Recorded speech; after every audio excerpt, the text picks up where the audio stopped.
بسم اللہ الرحمن الرحیم۔ السلام علیکم ورحمۃ اللہ وبرکاتہ۔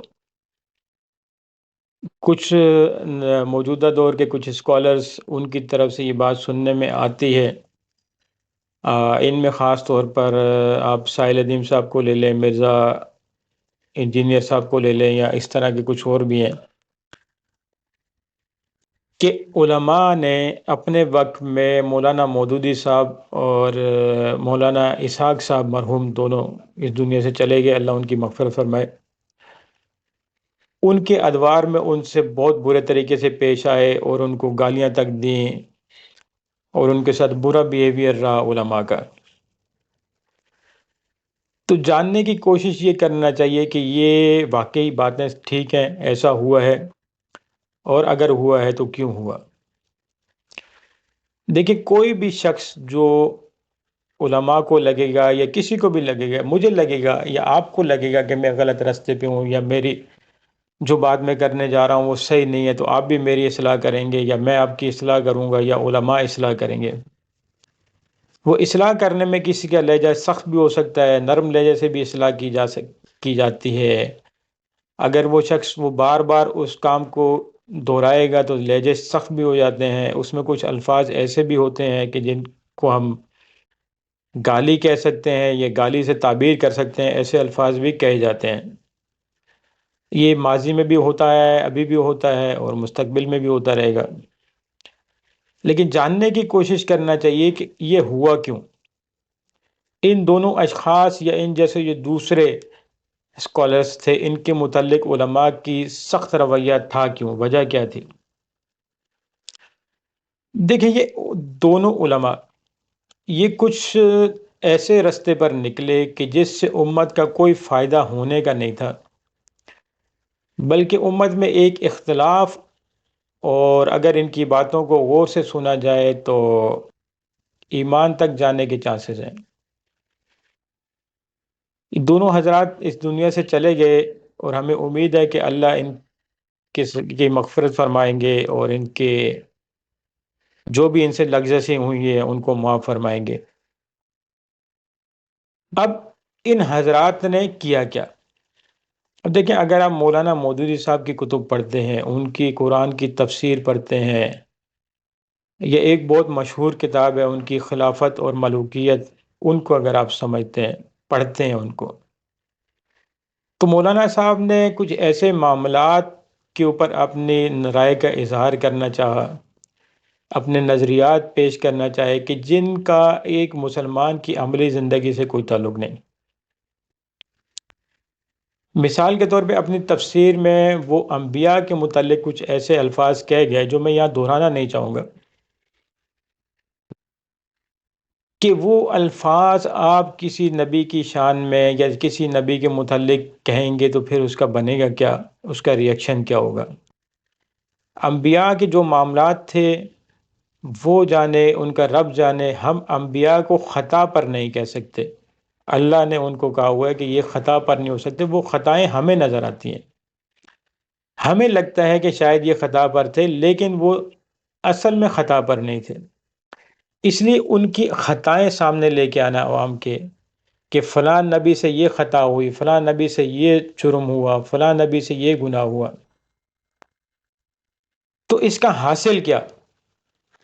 سوائے اس کے کہ آپ اپنے ایمان کو داؤ پر لگا رہے ہیں، آپ اس مسئلے میں الجھ رہے ہیں کہ جس کا آپ کی زندگی سے کوئی تعلق ہے نہیں، اور اگر یہ باتیں آپ عوام کے سامنے لا بھی رہے ہیں تو ان کا کیا فائدہ؟ آپ امت میں کون سی اصلاح کا کام کرنا چاہتے ہیں اس طرح کی باتیں عوام کے سامنے لا کر؟ اسی طرح خلافت اور ملوکیت میں جو مولانا مودودی صاحب نے صحابہ کرام کے متعلق الفاظ استعمال کیے یا ان کی ذات پر جو اعتراضات قائم کیے، آپ خود ہمیں بتائیں کہ اس کا اسلام سے کیا تعلق ہے، یا ہم مسلمانوں کی عملی زندگی سے کیا تعلق ہے؟ آپ ایک ایسے گڑے مردے اکھاڑنے کے لیے بیٹھ گئے کہ جن کا آپ سے کوئی تعلق ہے نہیں، نہ آپ سے پوچھا جائے گا، نہ آپ کا کوئی لینا دینا ان سے، پھر آپ نے اعتراضات باندھے ان کے اوپر۔ اب دیکھیں، علماء کیوں کہتے ہیں کہ ان مسئلوں کو نہ چھیڑا جائے؟ پہلے اس بات کو آپ سمجھیں اچھی طرح۔ دیکھیں ہمارے پاس جو دین آیا ہے وہ صحابہ کے ذریعہ ہے، اہل بیت کے ذریعہ ہے، صحابہ کے ذریعہ ہے، اسلاف کے ذریعہ ہے۔ اگر آپ انہی کی ذات پر اعتراضات اٹھانا شروع کر دیں گے، انہی کو اگر آپ مجرم قرار دینا شروع کر دیں گے، انہی کے اقوال جو ہے یا انہی کے فتاوی جو ہے ان کے اوپر آپ بات کرنا شروع کر دیں گے، تو اس کا مقصد یہ ہے، یہ اس کا مطلب یہ نکلا کہ ان اشخاص نے خیانت کی تھی، نعوذ باللہ، اور یہ دین انہوں نے ہم تک صحیح پہنچایا نہیں۔ اور اگر انہوں نے دین صحیح نہیں پہنچایا ہم تک، یا انہوں نے ذاتی مفادات کو آگے رکھا ہے، تو کیا اس وقت ہم دین پر نہیں ہیں؟ ظاہر ہے ہمارے پاس سورسز تو یہی ہے نا دین حاصل کرنے کی، اس کے علاوہ تو کوئی سورس نہیں ہے۔ جتنی کتب احادیث بھی لکھی گئی ہیں یا قرآن جو ہم تک پہنچتا ہے تو یہ انہی اشخاص کے ذریعے پہنچتا ہے۔ تو ان کی ذات پر اگر آپ بات کرنے بیٹھ جائیں گے تو اس کا حاصل کچھ بھی نہیں ہوگا، سوائے اس کے کہ آپ لوگوں کا ذہن متنفر کریں گے ان کے خلاف، اور دین کی بنیاد کے پر دین کی بنیادیں آپ کھوکھلی کرنے بیٹھ جائیں گے۔ آپ مجھے ایک بات بتائیں کہ آیا اگر ہم ان موضوعات پر بات کرتے ہیں تو کفار جو ہے وہ اگر ان سے کوئی آرگومنٹس ہوتا ہے تو ہم ان کو کیسے جواب دیں گے کہ جب آپ سے وہ یہ کہیں گے کہ آپ کو تو دین پہنچانے والے جو ہیں وہ آپ کے علماء کے نزدیک نعوذ باللہ گمراہ تھے، یا انہوں نے اپنی ذات کے لیے یہ سارے کام کے لیے، تو اس میں پھر آپ کیا ان کو کس طریقے سے قائل کر سکیں گے؟ تو اس لیے علماء نے ان کے اوپر گرفت کی ان کی، اور ان کو اس وقت سمجھایا ہے کہ آپ جو رویہ اپنا رہے ہیں یہ رویہ نہ آپ کے کسی کام کا ہے، نہ آپ کو کوئی فائدہ دے گا، نہ امت مسلمہ کو کسی بھی قسم کا فائدہ دے گا۔ یہ بجائے ان مباحث میں جانے کے اور اپنا ایمان خراب کرنے کے، اب دیکھیں اصحاب رسول صلی اللہ علیہ وسلم ہمارے نزدیک ہمارا یہ ایمان ہے کہ وہ سب کے سب جنتی ہیں۔ ان کے آپس کے اگر اختلافات تھے تو ہمارا ان اختلافات سے کوئی لینا دینا نہیں ہے، یا ان اختلافات کو زیر بحث اس وقت لا کر آپ اگر کچھ سمجھنے کی کوشش کرتے ہیں تو اس سمجھنے کا آپ کی عملی زندگی سے کوئی تعلق نہیں ہے۔ آپ مسلمان کو اس طرف لے کے جائیں کہ جو اس کی پریکٹیکل لائف جو ہے وہ اسلام کے مطابق کیسے گزارے، آپ اس کو وہ سکھائیں۔ اس طرح کے متنازع قسم کے اگر آپ ریمارکس دیں گے ان کے متعلق، صحابہ کرام کے متعلق دیں گے یا انبیاء کے متعلق دینے بیٹھ جائیں گے، تو ایٹ دی اینڈ جا کے دیکھیں اگر آپ انبیاء کے متعلق اس طرح کے ریمارکس دیتے ہیں یا نظریات پیش کرتے ہیں، تو مجھے تو یہ لگتا ہے، ہو سکتا ہے میں اس چیز میں غلط ہوں، کہ پھر آپ تو خدا کی ذات کے اوپر جا کر اعتراض کر رہے ہیں۔ اس طرح کس طرح اعتراض کر رہے ہیں کہ اللہ کے نبی ہی اگر گناہ سے پاک نہیں ہے، وہ لغزشات سے پاک نہیں ہے، تو پھر کون ہے؟ اللہ جس چیز کی یقین دلاتے ہیں ہمیں کہ انبیاء میرے جو ہیں وہ معصومین ہیں، ان سے گناہ نہیں ہو سکتا، اگر ان سے کوئی ایسا کام ہوا بھی ہے تو وہ مشیت الہی ہے۔ تو اس وجہ سے اس وقت ان لوگوں کو تنقید کا نشانہ بنایا گیا، اس میں مولانا مودودی صاحب کو بھی بنایا گیا، اور ابھی جو حال میں کچھ عرصے پہلے مولانا اسحاق صاحب کا انتقال ہوا ان کو بھی تنقید کا نشانہ بنایا گیا کہ آپ غلط رستے پہ جا رہے ہیں، آپ جو رستہ اختیار کر رہے ہیں اس میں امت کی کوئی بھلائی نہیں ہے، بھلائی نہیں ہے، بجائے اس کے کہ اختلافات بڑھیں گے اس میں، اور لوگ انگلیاں اٹھائیں گے صحابہ رسول کے اوپر۔ اور دیکھیں کہ وہ ہو رہا ہے، یہ ایک رستہ جو کھولا تھا ماضی قریب میں، یہ مودودی صاحب نے کھولا تھا، اصحاب رسول کے اوپر اعتراضات کرنا، ان کے اوپر انگلیاں اٹھانا، ان کے کردار کے اوپر بات کرنا،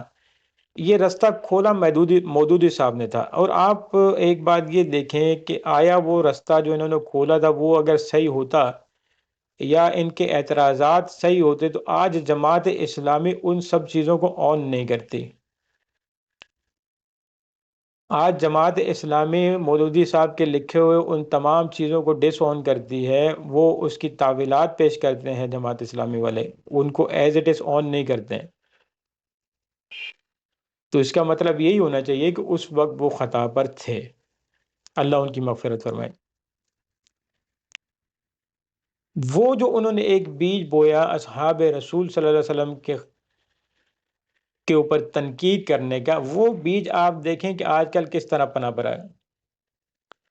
آج آپ دیکھیں انٹرنیٹ پر جتنے بھی اسکالرز نئے نئے کھڑے ہوتے ہیں، اس میں آپ انجینئر مرزا محمد علی صاحب کو لے لیں،